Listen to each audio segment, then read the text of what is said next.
Bom dia, boa tarde, boa noite, meus queridos alunos. Nós iniciamos aqui o segundo bimestre com a situação de aprendizagem número 9, que é a nossa aula 9, explicando o comportamento de materiais e modelos sobre a estrutura da matéria. Então, aqui nesse tema que é bem amplo, nós vamos falar um pouco sobre condutibilidade elétrica, sobre modelos atômicos de Thomson, Rutherford, Bohr. Nós vamos falar sobre tabela periódica, né, entre outras coisas. Então essa situação de aprendizagem 9 ela é bem extensa, né? E nós temos aqui que pode ser aprendido através dessa situação de aprendizagem várias habilidades, né? Então, uma das habilidades é reconhecer a natureza elétrica da matéria e a necessidade de modelos que a expliquem, né? Utilizar a linguagem química para descrever átomos em termos de núcleo e eletrosfera, isso aqui é lá em modelo atômico. Relacionar o número atômico com o número de prótons e o número de massa com o número de prótons e nêutrons. Explicar a estrutura da matéria com base nas ideias de Rutherford e Bohr. Relacionar a presença de íons em materiais com condutibilidade elétrica. E compreender a tabela periódica a partir dos números atômicos dos elementos. Então vamos lá. Atividade 1, né? Tentando, através de experimento, explicar o modelo Rutherford Bohr, né? Para o comportamento da matéria.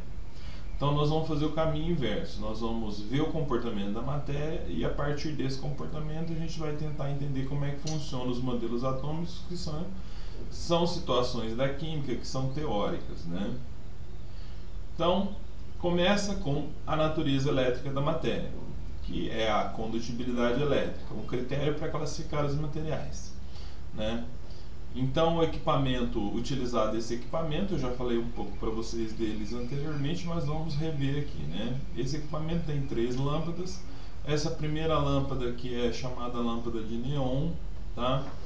E essa lampadinha aqui para quem já viu aqueles testes de eletricidade, que geralmente é uma chave de fenda, aquela lampadinha que acende na chave de fenda quando você coloca ela na fase da eletricidade, é essa mesma lâmpada aqui. O que isso quer dizer? Que essa lâmpada acende com muito pouca energia, né? Com muito pouca eletricidade.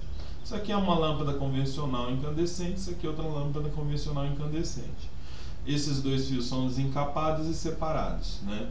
Isso quer dizer que quando mergulhar eles no material, se o material for condutor, vai acender tudo. Se o material não for condutor, não vai acender nada. E se o material tiver uma pequena condutibilidade, vai acender só essa lâmpada aqui. Se tiver uma condutibilidade um pouquinho maior, vai acender essas duas aqui, tá? É assim que funciona. Então vamos direto para o experimento, né, que fala que todo o material que será utilizado. Então vamos lá, ó. Antes de começar o experimento, vamos falar um pouco sobre o óbvio, né? Todo mundo sabe que todo metal é um bom condutor de eletricidade, né? Então nós temos aqui, ó, quando eu colocar lá o nosso equipamento no ferro é um metal, não é? O que vai acontecer? Ele vai acender 100% da primeira lâmpada, 100% da segunda lâmpada e 100% da terceira lâmpada. O alumínio, mesma coisa, né? Porque também é um metal, então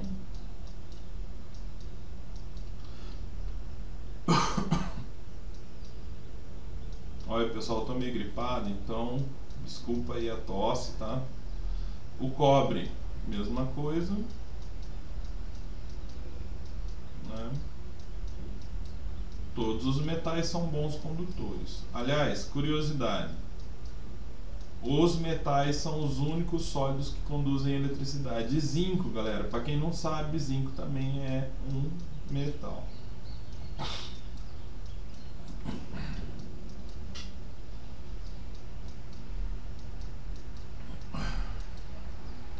Agora, madeira é metal? Não, né? Madeira não é metal. Madeira conduz eletricidade? Não, né? Madeira não conduz eletricidade. Então, quando não for condutor, a gente vai colocar 3 sinalzinhos de menos, tá? Para escrever aqui no computador é meio ruim, né? Mas são 3 sinais de menos, que quer dizer que não acende nenhuma lâmpada. O plástico é a mesma coisa, né? Então nós temos aqui menos, menos, menos, menos, menos. Mármore, essa mármore de pia branca, tá? Vocês já devem ter visto, ou vocês têm na casa de vocês. Se você colocar lá o equipamento no mármore, ele também não vai acender. Então mármore, né, também é isolante. Cloreto de sódio. Esse cloreto de sódio é o sal de cozinha, e é o sal de cozinha seco, tá? Então o sal de cozinha seco, o cloreto de sódio, ele também não conduz eletricidade. Ok? E o açúcar também não conduz eletricidade. E a gente já vai descobrir o porquê, tá? Estou só repassando aqui como se a gente estivesse realizando o experimento. Carbonato de cálcio também não vai conduzir eletricidade.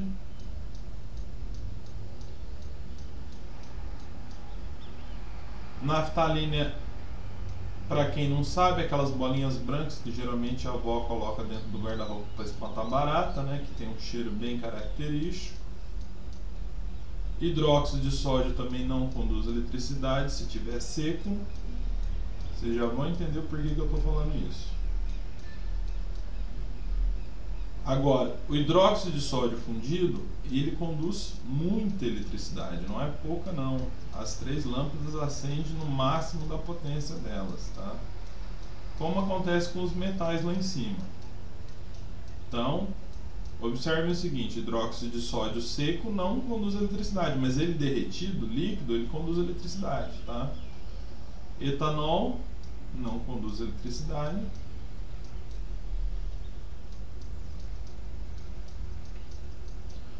Água destilada, eu vou colocar só uma aqui, que a primeira lâmpada vai acender só um pouquinho só, tá? As outras lâmpadas não vão acender. Então a água destilada conduz um pouquinho só de eletricidade. Água potável conduz um pouco mais, tá? Nós já vamos discutir o porquê disso, né? Solução aquosa de cloreto de sódio conduz muita eletricidade. Sódio seco não conduz eletricidade, mas aqui, quando ele está dissolvido em água, ele conduz eletricidade. E isso tem um motivo que nós vamos discutir. Solução aquosa de açúcar não conduz eletricidade. Isso já nos mostra que tem uma diferença estrutural entre o sal e o açúcar. Solução aquosa de hidróxido de sódio também conduz eletricidade, que segue o mesmo princípio do hidróxido de sódio fundido, né? E conduz bastante eletricidade.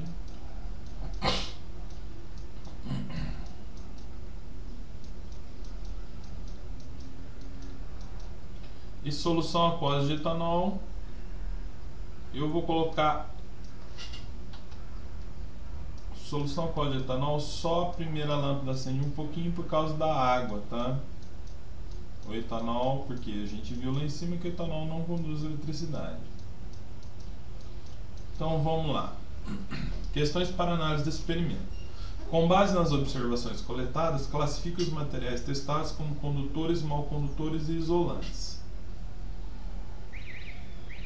Condutores vão ser todos os que têm todas as lâmpadas acesas. Não condutores é os que não tem nenhuma lâmpada acesa. E maus condutores é quando você tem apenas uma lâmpada acesa ou 2 lâmpadas acesas, tá? Então vocês têm aí a tabela, agora é só classificar. Justifique por que os fios elétricos, bem como os cabos das ferramentas usadas pelos eletricistas, são revestidos por plástico. Então vamos ver o plástico aqui. Plástico, para a gente, ele é o que? Ele é isolante, né? Então, se a ferramenta, né, um alicate, por exemplo, é feito de ferro, que conduz eletricidade, e ele tem um cabo de plástico, para quê? Para caso você mexa com algum fio que tem eletricidade, para você não tomar um choque, né? Esse é o objetivo de você ter um cabo de plástico aí nesses materiais. Questão 3. Os materiais considerados condutores conduzem corrente elétrica com a mesma intensidade? Né? Explique. Então nós temos aqui os que são condutores conduzem com a mesma intensidade, ó, né? Agora os maus condutores, que é por exemplo a água destilada, a água potável e a solução de aquosa com etanol, eles não conduzem a eletricidade com a mesma intensidade, né? Entre os materiais testados, há algum que você possa classificar ao mesmo tempo como condutor isolante? Explique. Então, ó, vamos pegar de exemplo aqui na tabela. Nós temos o hidróxido de sódio, que ele é isolante, mas ele fundido ele é condutor. E aqui embaixo, o mesmo hidróxido de sódio, né, quando dissolvido na água, aqui, ó, ele também é condutor. O cloreto de sódio, mesma coisa, ó, quando ele está dissolvido na água, ele é condutor, mas quando o cloreto de sódio está seco, ele é isolante, né? Então, vamos lá.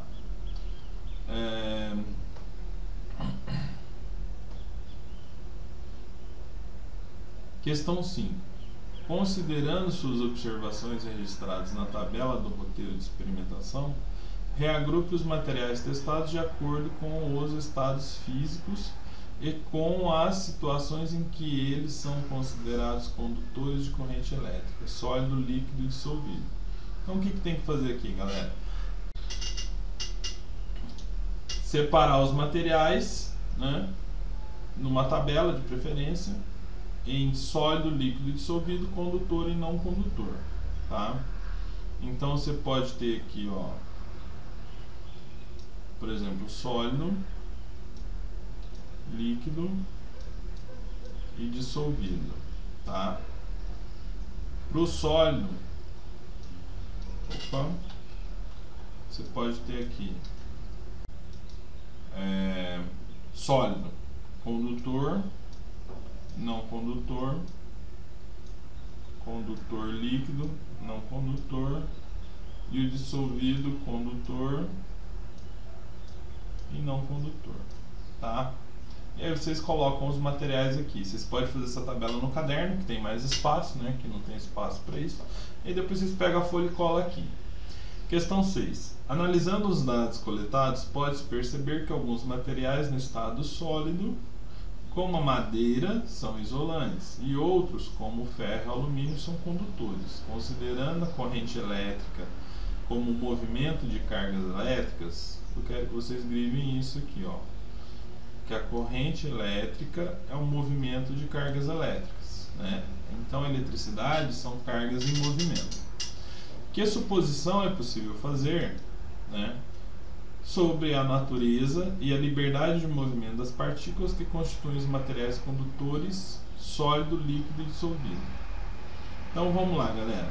O material sólido que conduz a eletricidade, ele tem alguma característica que faça com que a corrente elétrica, que as cargas elétricas, entrem em movimento. Lembra que lá no começo eu falei que os únicos sólidos que conduzem a eletricidade são os metais? E isso tem um porquê. A ligação metálica, ela tem em sua superfície o chamado mar de elétrons. E esse mar de elétrons permite esse movimento de cargas. Por isso que os metais são condutores no estado sólido. No estado líquido e dissolvido, né, líquido é quando está fundido. Então o que acontece no estado líquido? Você pega, por exemplo, o hidróxido de sódio. Quando ele está fundido, que ele está líquido, ele conduz a eletricidade. Por quê? Porque nessa condição ele deve ter cargas em movimento, cargas que permitam o movimento das cargas elétricas, tá? Lembrando que o hidróxido de sódio que eu peguei de exemplo, ele não conduz a eletricidade quando está seco. E a mesma coisa com o cloreto de sódio, né? Cloreto de sódio, quando está seco, não conduz a eletricidade, mas quando está líquido, ele conduz a eletricidade. Então nós temos aqui, ó, tanto o hidróxido de sódio quanto o cloreto de sódio, né? Enquanto seco, enquanto sólidos não conduzem, e quando estão líquidos ou dissolvidos, eles conduzem a eletricidade, né? E que conclusão que você pode fazer com relação a isso? A conclusão é a seguinte: enquanto sólido, essa carga que eles têm não está em movimento. Se tivesse, conduziria eletricidade. Quando eles estão líquidos e dissolvidos, essas cargas estão em movimento. Tá? Questão 7 é: nas mesmas condições, que suposição é possível fazer em relação aos materiais isolantes? Bom, se para ter condutibilidade elétrica precisa ter movimento de cargas, com certeza nos isolantes esse movimento de cargas não existe. E é isso que faz com que eles sejam isolantes. Né? Lição de casa. No seu caderno, elabore um pequeno texto sobre as ideias desenvolvidas nessa atividade. Tá? Esse pequeno texto é um resumo aí de no mínimo umas 10, 15 linhas. Tá? Levando-se em conta a movimentação de cargas elétricas e sua relação com a organização e a liberdade de movimento das partículas nos sólidos, nos líquidos e nas soluções. Agora nós vamos para um outro tópico: elaboração de um modelo de onde vêm essas cargas elétricas, né? Refletindo sobre as observações. Né? Retomando as análises do experimento anterior, vamos responder as questões. Ó, o hidróxido de sódio não é condutor. Né? O hidróxido de sódio sólido não é condutor, mas sua solução aquosa apresenta alta condutibilidade elétrica. Comparando o grau de condutibilidade elétrica da água, que a água apresenta antes da adição de hidróxido de sódio, com a sua condutibilidade após a dissolução, o que é possível afirmar sobre a quantidade de cargas elétricas presentes na solução e que se movimentaram conduzindo a corrente elétrica? Então o que acontece? O hidróxido de sódio, né, quando adicionado na água, ele aumenta absurdamente a condutibilidade elétrica da água. Por que isso acontece? Porque você aumenta as cargas elétricas da água. A água pura, ou a água destilada, já tem um pouco de carga elétrica não, tem um pouco de cargas nela mesmo, porque ela sofre uma ação chamada autoionização. Tá? Vamos esclarecer isso aqui, galera. Só haverá condutibilidade elétrica se tiver íons em solução. Tá? E aí vocês devem estar se perguntando o que é íon, né, professor? Porque até então a gente ainda não viu o que é íon. Íon é um átomo ou uma molécula que tem carga. Tá? Então, por exemplo, o hidróxido de sódio, ele libera íons na solução. E esse é o motivo pelo qual ele aumenta a condutibilidade elétrica da água. O mesmo acontece com o cloreto de sódio. Tá? Vamos continuar aqui. Ó. Questão 2. Quando se colocam as extremidades dos fios do aparelho de medida de condutibilidade elétrica no hidróxido de sódio sólido no estado líquido, aquecendo. Começar de novo, gente. Quando se coloca as extremidades dos fios do aparelho de medida de condutibilidade elétrica no hidróxido de sódio no estado líquido, aquecendo o hidróxido a 318 graus, ele se funde. As lâmpadas se acendem, indicando que é um bom condutor de corrente elétrica. Compare os processos de fusão e de dissolução do hidróxido de sódio em água em termos de surgimento de cargas elétricas. Diante dos fatos observados, que suposição se pode fazer? As cargas elétricas surgiram na dissolução ou estavam presas no sólido e foram separadas como resultado de uma interação com a água? Justifique sua resposta.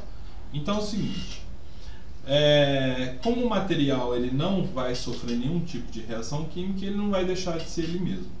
Né? Então o material ele não se altera. A única coisa que está sendo feita, você está passando ele do estado sólido para o estado líquido.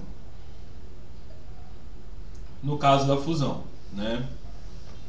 Se ele está passando do estado sólido, que ele não conduz eletricidade, para o líquido, que ele conduz eletricidade, dá para se justificar que essas cargas que existem no hidróxido de sódio, elas já estão lá no sólido. A única coisa que precisava é fazer com que elas tivessem liberdade de movimento. Né? A partir do momento que você transforma ele num líquido, essas cargas que estão presas têm liberdade de movimento e passam a conduzir eletricidade. Quando dissolve na água, o mesmo acontece. Quando se dissolve na água hidróxido de sódio, essas partículas que têm carga de hidróxido de sódio se dissolvem na água, ganhando movimento. Questão 3. O efeito causado pela dissolução no açúcar em água foi igual ao causado pela dissolução do cloreto de sódio em água? Não, né, galera? As partículas presentes na solução de açúcar são da mesma natureza que as partículas presentes na solução de cloreto de sódio? Não, né? Porque o açúcar ele não conduz eletricidade nem no estado sólido, nem dissolvido em água, né? E o cloreto de sódio, ele não conduz no estado sólido, mas ele conduz quando está dissolvido em água, né? E isso prova que o açúcar não tem a mesma característica, né, do cloreto de sódio. Questão 4. Considerando que o cloreto de sódio apresenta um comportamento similar ao do hidróxido de sódio, em termos de conduzibilidade elétrica nos estados sólido, líquido e em solução aquosa, é possível admitir a ideia de que esse sal seja constituído de partículas portadoras de carga elétricas, íons. Qual das suposições feitas no início da atividade mostra-se mais coerente com esses fatos, né? Então vamos lá, lá no início da atividade, suposições eram de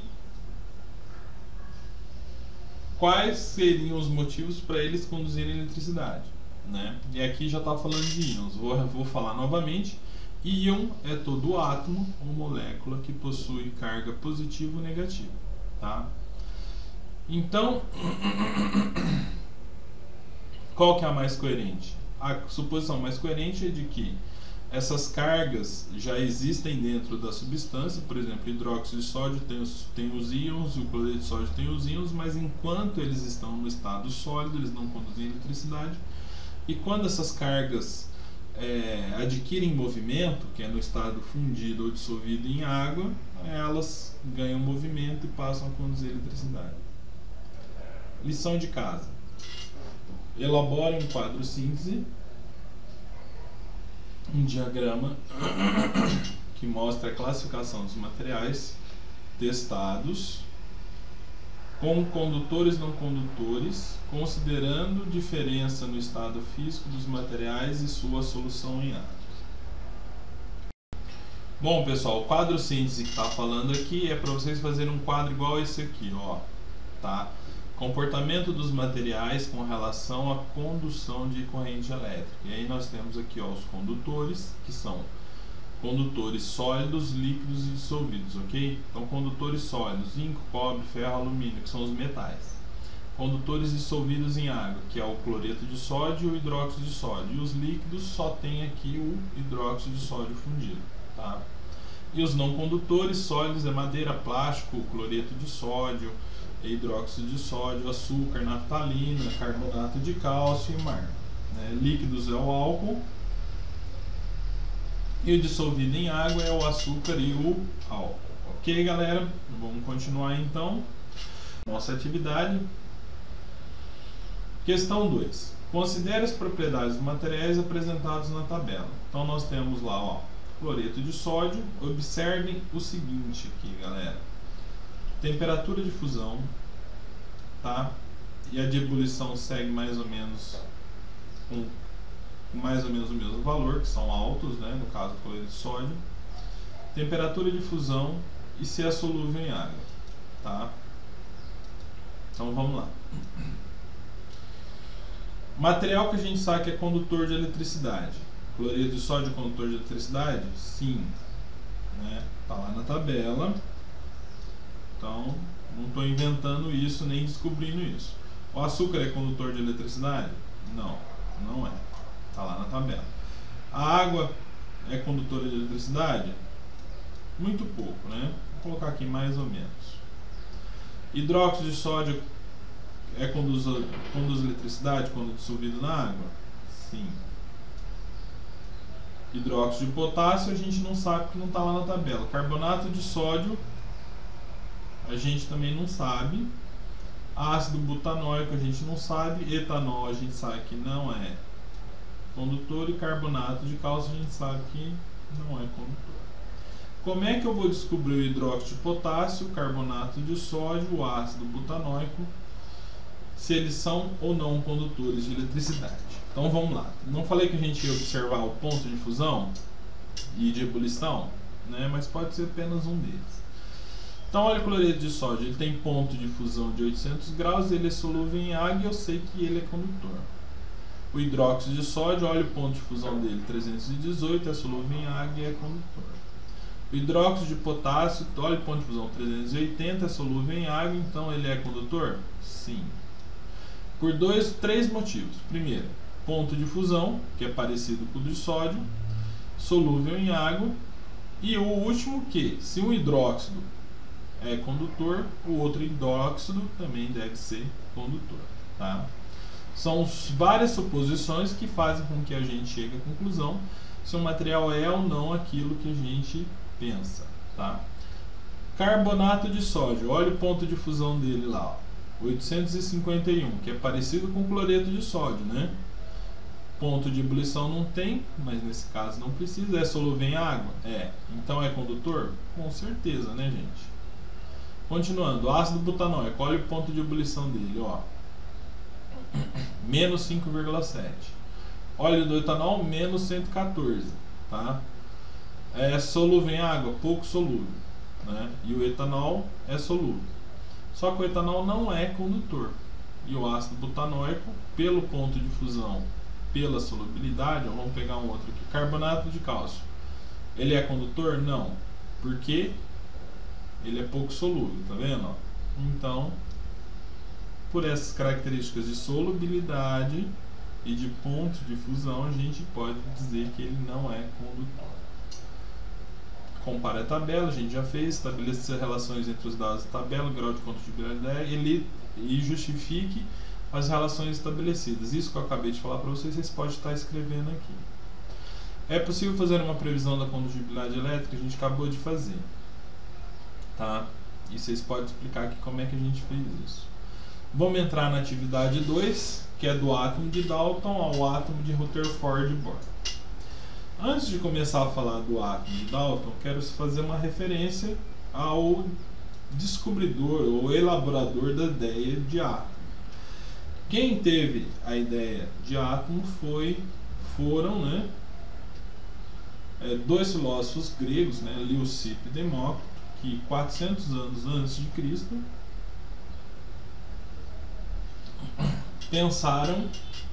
chegaram na conclusão, né, de que tudo no universo era composto por partículas indivisíveis. E átomo quer dizer que é a menor partícula divisível, tá? Que o átomo é indivisível. Então vamos lá. Mais de 2000 anos depois, Dalton, um grande cientista, a gente já falou sobre ele no ano passado, na primeira série, retomou a ideia do átomo e falou que esse átomo era então esferas maciças, né? E essa era a ideia de Dalton para o átomo, né? Que eles eram esferas maciças, e a gente compara esse modelo ao modelo da bola de bilhar, né? E aí vamos lá para as questões de análise do texto. Qual das representações a seguir poderia responder a uma lâmina de ouro segundo as ideias de Dalton? E justifique. Se vocês lembrarem lá do ano passado, Dalton não falou só isso. Dalton tinha 4 postulados, né? E esses 4 postulados toda a matéria é formada por átomos que são as menores partículas que as constituem. Isso aqui, galera, vem lá do primeiro ano, tá? Só para relembrar. Os átomos são indestrutíveis e indivisíveis mesmo quando participam de transformações químicas. As transformações da matéria são recombinações dos átomos. E átomos de elementos iguais, então presta atenção aqui, ó. Átomos de elementos iguais, né, apresentam massas iguais, e átomos de elementos diferentes apresentam massas diferentes. Então, voltando aqui para o nosso assunto, né, qual das representações a seguir poderia corresponder a uma lâmina de ouro segundo as ideias de Dalton? E justifique. Se átomos de substâncias iguais têm tamanhos iguais e átomos de substâncias diferentes têm tamanhos diferentes, qual das duas figuras é? Com certeza, a gente está falando de uma lâmina de ouro, né? Pensando que ela está pura. Então, com certeza, é a figura 1. né? Por quê? Porque átomos de tamanhos iguais têm massas iguais. Átomos iguais têm tamanhos e massas iguais, tá? E átomos diferentes têm massas e tamanhos diferentes. Continuando. Represente a lâmina de ouro supondo que seja constituída por átomos segundo o modelo de Thomson, né? E qual que seria o modelo de Thomson? Eu vou mostrar para vocês aqui qual que seria o modelo de Thomson. Então, galera, o modelo de Thomson é esse modelo aqui, ó, tá? Por que o modelo de Thomson é assim? Porque Thomson acreditava que os átomos eram esferas maciças, né? Com a sua massa de carga positiva com os elétrons de carga negativa incrustados nele. Então, como é que seria representado essa lâmina de ouro aqui, ó, né? Que aqui é segundo Dalton. Em Thomson, como é que seria essa lâmina de ouro? Segundo esse modelo, se um átomo contém 4 cargas positivas, quantas cargas negativas ele deve conter? Justifique. Lembrando, galera, que todo átomo ele é neutro, então ele tem que ter a mesma quantidade de cargas positivas e negativas, né? Então respondam aí. Leitura e análise do texto, as ideias de Rutherford para o modelo do átomo. Dando sequência no modelo atômico, então qual que é a sequência? Dalton, Thomson provou que o átomo tinha cargas e Rutherford fez um experimento e provou que o átomo não era sólido, né? E como é que foi esse experimento? Galera, lembrando vocês aqui, para vocês entenderem melhor, antes de vocês pegarem a minha explicação, vocês têm que dar uma boa lida no texto. Então dá um pause aí no vídeo, leia o texto e depois escuta a minha explicação, senão vocês não vão entender direito. Como é que era o experimento de Rutherford? Ele tinha aqui, ó, isso aqui era um filme, como um filme fotográfico, tá? Aqui tinha a lâmina de ouro e você tinha uma fonte de partículas alfa. Partículas alfa têm carga positiva. E quando eles incidiram as partículas alfa sobre a lâmina de ouro, tinha 1 milímetro, esperava-se o quê? Que essas partículas batessem na lâmina de ouro e fossem refletidas aqui, né? Só que o que aconteceu? 99% das partículas passaram direto pela partícula de ouro. Então esse átomo que Dalton e Thomson pensaram, na realidade não é um átomo sólido, né? Porque se fosse sólido, todas as partículas colidiriam aqui e seriam refletidas para trás, né? E o que observou foi justamente o contrário. Então, através desse experimento, ficou comprovado que o átomo não é sólido, né? E sim, o átomo tem um pequeno núcleo sólido, né?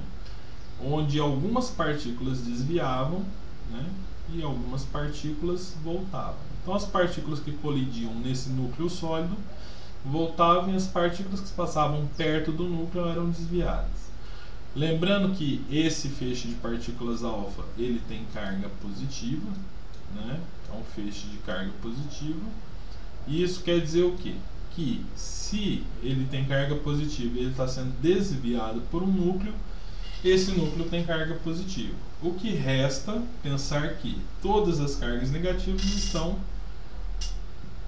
em algum lugar, né, que até então ninguém tinha pensado. E esse lugar é a eletrosfera. Então vamos lá. Faça um pequeno desenho que represente o modelo atômico proposto por Rutherford. E aí como é que seria então o modelo de Rutherford? Esse modelo de Rutherford ele vai ter um núcleo muito pequeno, tá? De carga positiva. Eu vou até ampliar aqui para ficar mais fácil da gente fazer. Núcleo pequeno de carga positiva, né? E em volta desse núcleo vai ter a eletrosfera, tá? Ou as eletrosferas, podem ser várias, ok?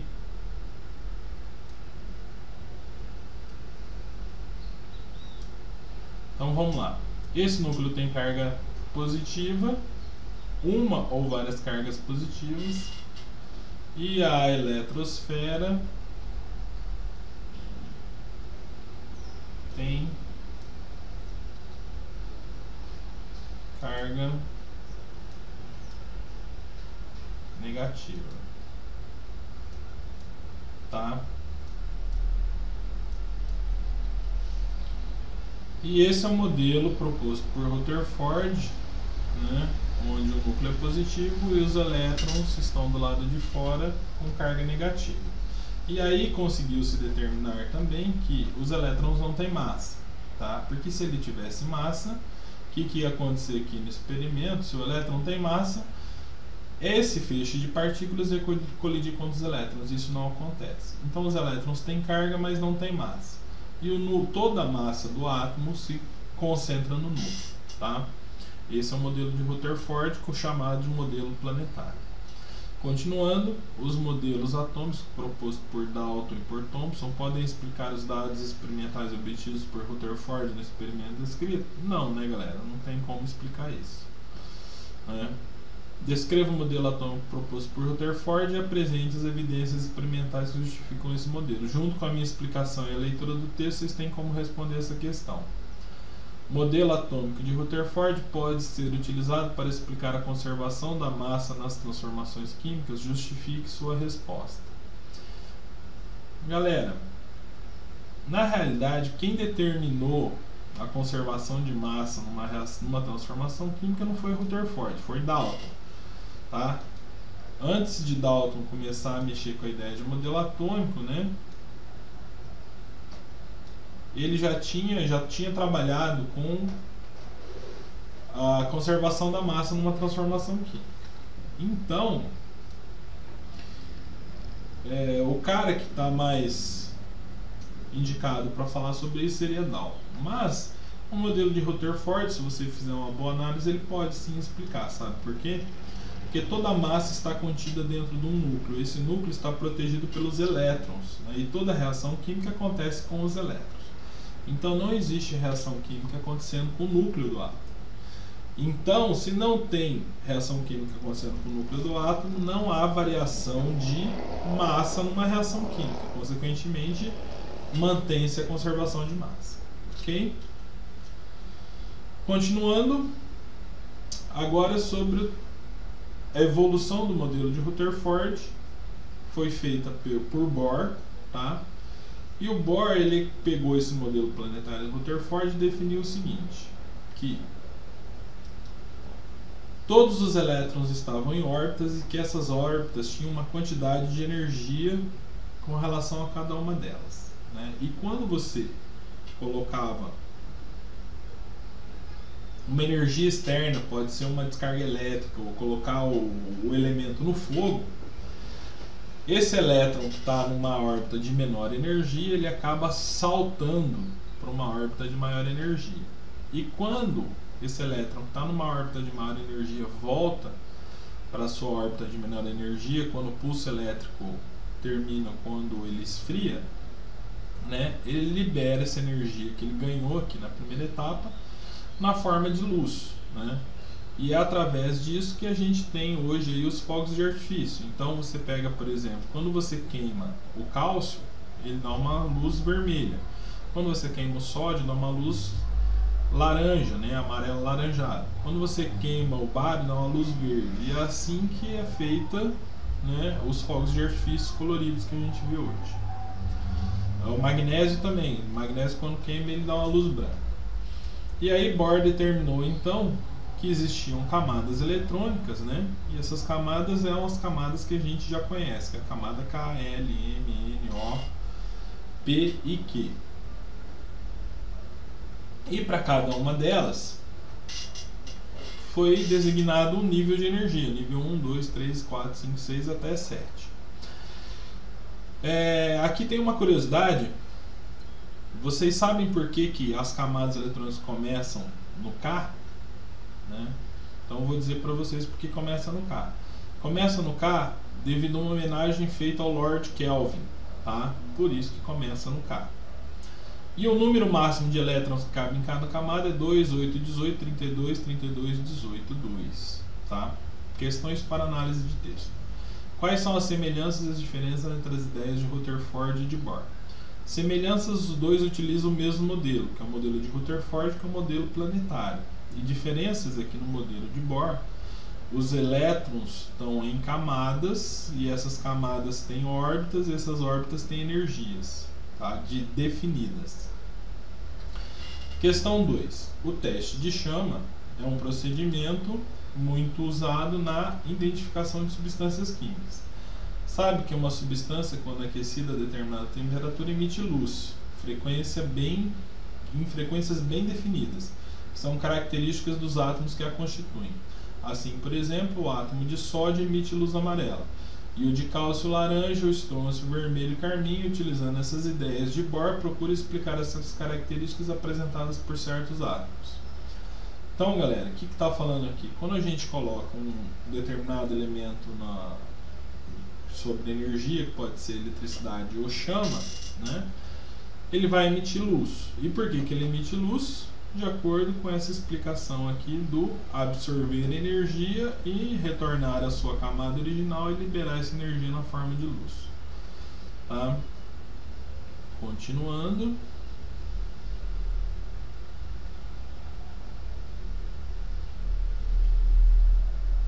Número atômico é a descoberta do nêutron. Dando sequência nos estudos, em 1914, né, foi descoberto os nêutrons, né? E aí pôde-se montar a composição do átomo definitiva que a gente utiliza até hoje, né?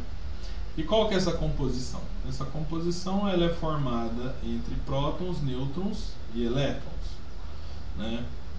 E aqui nós temos alguns elementos químicos e seus isótopos. Então, o que é isótopo? Isótopo é quem tem a mesma massa atômica, né?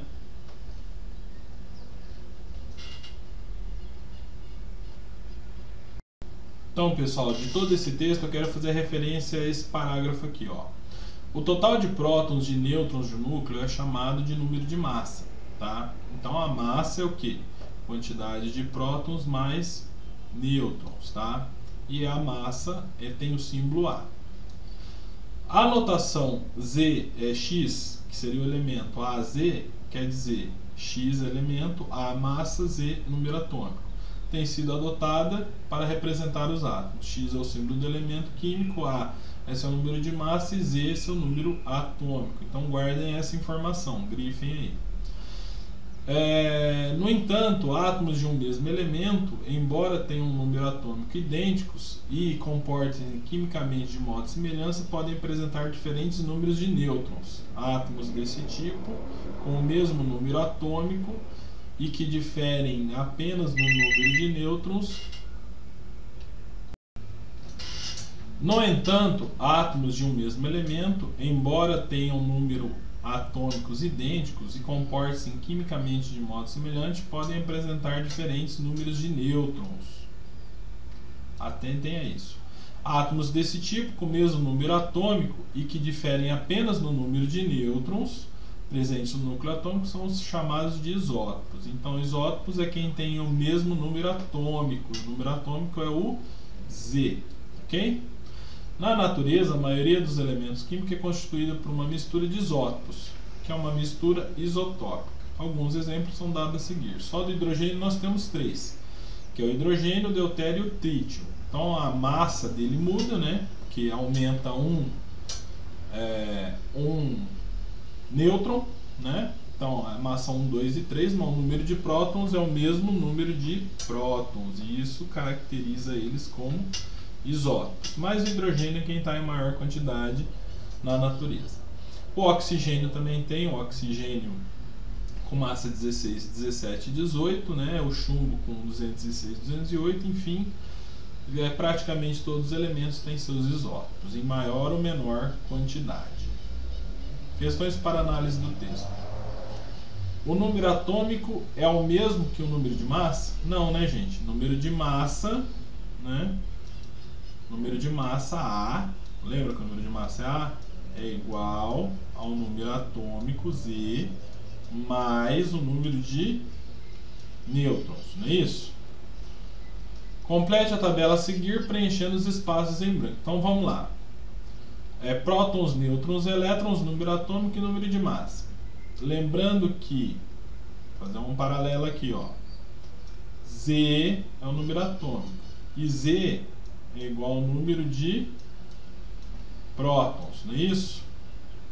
Como Z é o número atômico que é igual ao número de prótons, se o átomo for nêutron, se a gente não estiver falando de íon, então se o átomo for nêutron, Z é igual a P, que é igual ao número de elétrons, não é? Porque a gente tem que ter a mesma quantidade de próton, que é positivo, não é isso? E elétron, que é negativo, para a gente ter um átomo neutro. Porque se tiver alguma diferença nisso, nós vamos ter um íon. Íon é um átomo ou molécula com carga positiva ou negativa, tá? Seguindo esse raciocínio, nós sabemos que o número de nêutrons é 10 e que o número de elétrons é 10. Se o número de elétrons é 10, o número de prótons é 10, né? Porque o número de elétrons é a mesma coisa que o número de prótons. E o número de massa é o quê? Massa é prótons mais nêutrons. Então eu tenho aqui próton 10 mais nêutrons 10, o número de massa vai ser 20. Ok? Agora esse elemento que a gente não conhece. Vamos ver lá. Tem números de prótons 11, número de elétrons 11, número atômico, que eu não sei, e número de massa 23. Então, se o número de massa é 23, né? E eu sei que prótons mais nêutrons dá 23, e eu tenho prótons, então 23 menos 11 vai dar quantos nêutrons? 12, né? E agora sim, se eu sei que meus prótons são 11, meus nêutrons são 12, elétrons 11, número atômico então vai ser 11, porque número atômico é igual ao número de prótons. Agora vamos lá. Número de elétrons 17. Se o número de elétrons é 17, o número atômico é 17, o número de prótons é 17. Se a massa é 35, 35 menos 17 vai dar um número de nêutrons. Então vamos ver quanto é que dá. 35 menos 17 vai dar 18 nêutrons. Então nós temos aqui 18 nêutrons. E esse elemento aqui, né? Nós temos elétrons 38, então vai ter quantos prótons? 38. Porque a gente está pensando num elemento que é neutro, né? Se ele tem elétrons 38, prótons é 38, o número atômico é 38. E o número de nêutrons é 87. Então 87 menos 38 vai dar 87 menos 38 vai dar 49. Fácil, né, galera? O que são isótopos? Cite exemplos e apresente argumentos que justifiquem por que um isótopo tem o mesmo comportamento químico. Então vamos voltar aqui. O que é um isótopo? Né? A gente anotou aqui, não anotou? São os átomos que têm o mesmo número atômico e diferem no número de nêutrons, não é isso? Então isso são isótopos. E por que eles têm o mesmo comportamento químico? Porque os isótopos, vamos olhar na tabela aqui, eles têm número de massa diferente, mas número de elétrons e prótons é o mesmo. Então o comportamento químico vai ser o mesmo. Desafio, nesse caso não precisa fazer. Vamos para a lição de casa, que é um resumão sobre as ideias de Thomson, Rutherford e Bohr.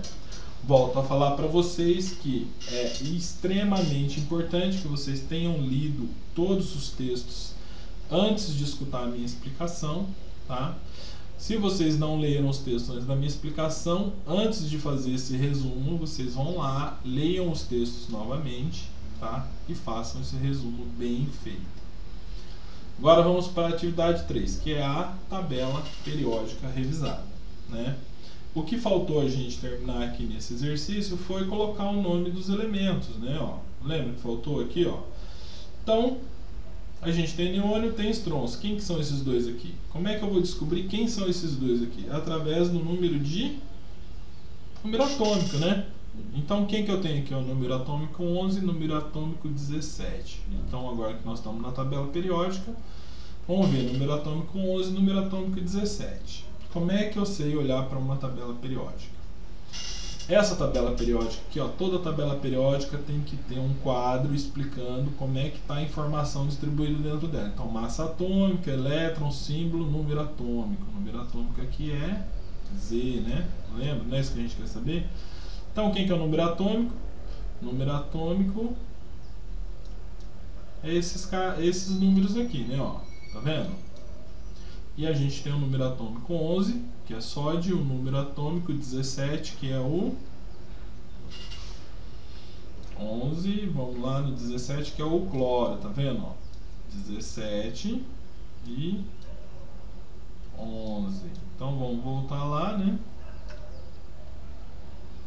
E colocar aqui cloro, sódio, né? Sódio e cloro. Ok? Então, tabela periódica revisada, né? Questões para a sala de aula. A tabela periódica proposta por Mendeleev em 1869, a gente viu a tabela periódica o ano passado, né, no primeiro ano, foi organizada considerando as massas atômicas dos elementos, né?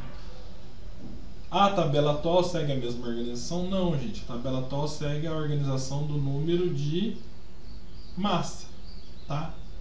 Então, segue Z, ó. Então, observe aqui, ó. 1, né? Vamos lá do outro lado. 2, sempre da esquerda para a direita, do jeito que a gente escreve, ó. 3, 4, aí vai lá do outro lado. 5, 6, 7, 8, 9, 10 e vai na sequência até na realidade vem até aqui o último, 118, tá? Porque 114, 115, 116, 117, 118, tá? Esses são todos os elementos que nós temos na tabela periódica atualmente, né? Então não segue a mesma organização, hoje em dia segue a organização do número atômico, que é Z. Explica o significado da expressão camada de valência. Camada de valência, gente, é onde você encontra o último elétron. Então vamos lá, ó. Qual é a camada de valência do hidrogênio? A camada de valência do hidrogênio é 1, só tem 1. E do lítio? Camada de valência do lítio é 1. Vamos pegar um elemento diferente. Camada de valência do fósforo, 5. E do arsênio, 5 também. Observem, gente. Ó, eles não são da família 5, por isso que eles têm 5 na camada de valência. Seguindo aqui, ó. Se fosse na família do oxigênio, a camada de valência seria 6, ó. E enxofre, da mesma família 6A, não é? 6. Do selênio, 6. Do telúrio, 6. Do polônio, 6. Entenderam? A gente vai ver um pouco mais sobre tabela periódica depois, tá? Então, voltando lá. Explica o significado da expressão camada de valência. Camada de valência é onde se encontra os últimos elétrons, tá? É onde vai acontecer as reações químicas. Faça um resumo de como os elétrons devem ser distribuídos nos níveis de energia conforme o modelo de Bohr. Então tem uma tabelinha lá em cima, né, que fala na camada 1 cabe em tantos elétrons, na 2 cabe em tanto, na 3 cabe em tanto, volta lá e dá uma olhada. Questão 4. Localize na tabela periódica um dos grupos de elementos relacionados a seguir ou aquele que o professor designar. Então, por exemplo, vamos pegar esse aqui, ó. Oxigênio, enxofre e selênio. A que grupo da tabela periódica esses elementos pertencem? Há um nome característico para esse grupo? Sim, há. Então vamos lá. Deixa eu fazer uma explicaçãozinha aqui sobre a tabela para vocês, para a gente poder entender melhor o que está acontecendo. Ó, a tabela periódica tem 18 grupos aproximadamente. Os grupos que a gente mais utiliza são os grupos da família A. Então 1A, 2A, depois pula todo esse espaço que são os elementos de transição, 3A, 4A, 5A, 6A, 7A e 8A. Tá? De todos esses grupos, os grupos que têm nome são o grupo 1A, que são os grupos dos metais alcalinos, o grupo 2A, alcalinos terrosos, o grupo 3A, que é o grupo do boro, o grupo 4A, que é o grupo do carbono, o grupo 5A, que é o grupo do nitrogênio, o grupo 6A, que é o grupo dos calcogênios, o grupo 7A, que é o grupo dos halogênios, e o grupo 8A, que é o grupo dos gases nobres. Então esses são os grupos. Por que a tabela periódica é dividida em grupos? Porque cada grupo tem um conjunto de átomos que são da mesma família. Por que é da mesma família? Porque tem o mesmo comportamento químico. E por que eles têm o mesmo comportamento químico? Porque eles têm o mesmo, observem aqui, ó, o mesmo número de elétrons na última camada. E quem que é a última camada? É a camada de valência. Então observe aqui, ó, 1, tá vendo? Ó, camada de valência é a última camada, né? Então a família 1A tem um elétron na última camada. A família 2A tem 2 elétrons na última camada. Tá vendo? Os elementos de transição não seguem uma regra muito específica, por isso que eles não entram nessa regrinha que eu estou passando para vocês. Então, elementos de transição, ó, termina em 2, 2, 2, 1, 2, 2, 2, 2, tá vendo? Ó? Então eles não seguem uma regra, ó, aqui é 2, aqui é 1, aqui é 2, tá vendo? Eles não têm uma regra, por isso que a gente não costuma mexer muito com eles para não atrapalhar nosso raciocínio. Mas continuando aqui, ó, família 3A tem quantos elétrons? Na última camada, 3, ó. Pode ver, o alumínio 3, o galho 3, o índio 3, o titânio, o talho 3. E na família 4, mesma coisa, ó. Tá vendo? Família 5, mesma coisa. Por isso que são famílias. Família 6, mesma coisa. Família 7, mesma coisa. E família 8, a mesma coisa. Ok? Entenderam um pouquinho melhor a tabela periódica? Notaram os nomes aí? Então, continuando, a gente pegou aqui o grupo F, não é isso? Escolhi o grupo F, que é o grupo do oxigênio, selênio, enxofre e selênio, que é esse grupo aqui. Todos eles terminam com 6 elétrons na última camada. Então, e eles têm um nome sim, tá? Então, esse grupo chama os grupos dos calcogênios, né? E aqui é para fazer o que? A distribuição eletrônica, né? E a distribuição eletrônica tem o oxigênio, né? Que vai ser igual a... Vamos olhar lá na tabela. 2 e 6.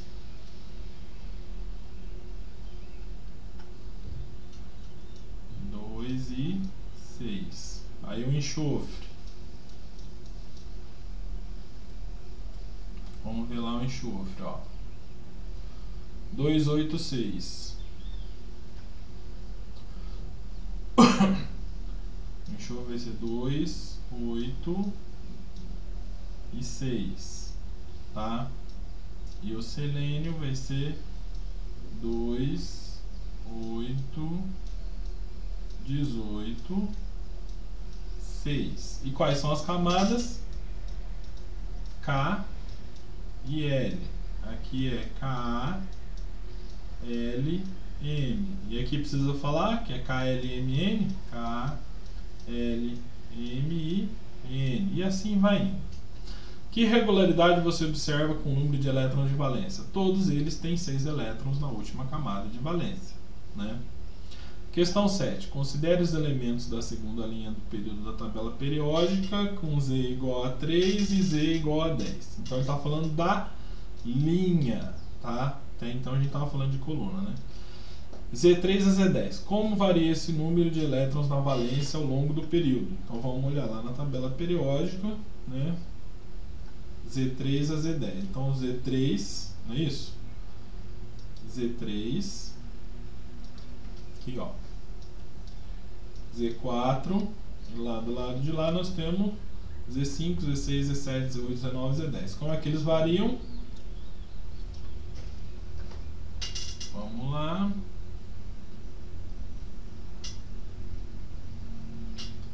Como variam o número de elétrons no camada de valência ao longo desse período. Eles vão aumentando de 3 a 10. Como você observou, é válido para os elementos que foram da terceira linha da tabela periódica. Para a terceira, para a quarta, para a quinta, para todas as linhas. E para as demais linhas, sim, para todas as linhas. Lição de casa. O calcário reage com a água, resultando em hidrogênio gasoso e uma solução ligeiramente turva, e que torna o papel de tornassol vermelho e que torna o papel tornassol azul turva, que torna o papel. O calcário reage com a água, resultando em hidrogênio gasoso e uma solução ligeiramente turva, que torna azul o papel de tornassol vermelho. E também libera grande quantidade de calor. Represente essa transformação por meio de uma reação química. Então nós temos aqui, ó, cálcio mais água, que vai formar o hidróxido de cálcio, que é exatamente esse hidróxido de cálcio que vai deixar o papel de tornassol vermelho de cor azul, tá? Mais H2. Então vamos lá, galera. Vamos fazer o balanceamento. Quantos hidrogênios eu tenho aqui? 2. E aqui 2 são 4 hidrogênios. São 4 hidrogênios, precisa de 2 águas. 2 águas, 2 oxigênios, 2 oxigênios, 1 cálcio, 1 cálcio, ok? Está balanceado. Por que o papel tornassol vermelho adquire cor azul? Porque o hidróxido tem pH básico e o pH básico torna o papel tornassol vermelho azul. Quais outros elementos você esperaria que tivesse comportamento semelhante ao cálcio? Aqui ele está perguntando das famílias, né? Então vamos lá na tabela periódica. Quem vai ter comportamento semelhante ao cálcio? Todo mundo da sua família. Quem são? O berílio, o magnésio, o cálcio, o estrôncio, o bário e o rádio. São todos esses elementos que vão ter um comportamento parecido com o do cálcio, ok?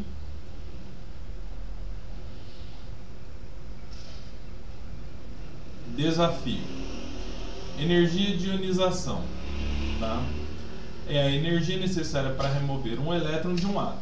Compare os valores de energia de ionização sucessivas dos átomos dos elementos de sódio e magnésio e explique, utilizando as ideias de Bohr, por que o íon sódio e o íon magnésio, por que o íon de sódio e o de magnésio, tá? Então vamos lá. Quais são as energias de ionização? Observem o seguinte: sódio e magnésio. Vamos primeiro lá na tabela periódica ver quem que é sódio e quem que é magnésio.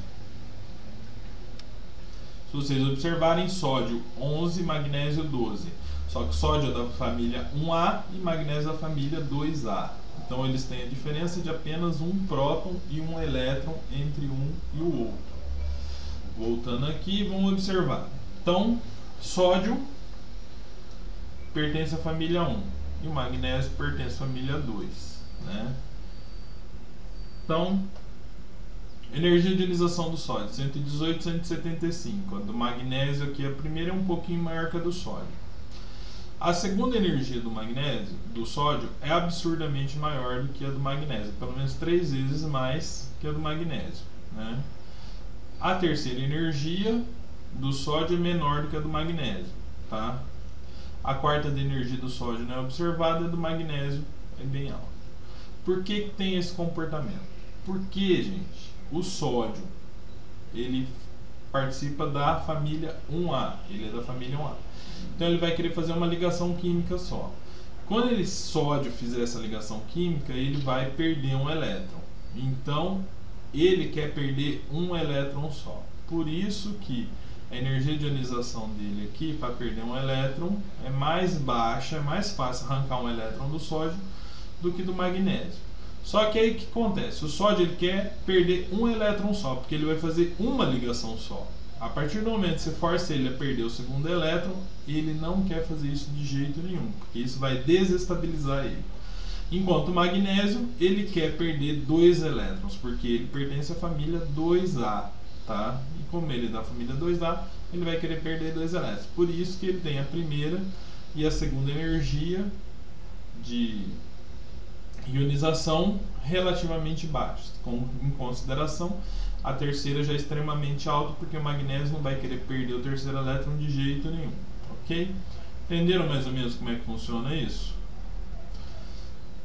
Saiba mais, né? É bom dar uma lida nesse texto, fazer as pesquisas que estão sendo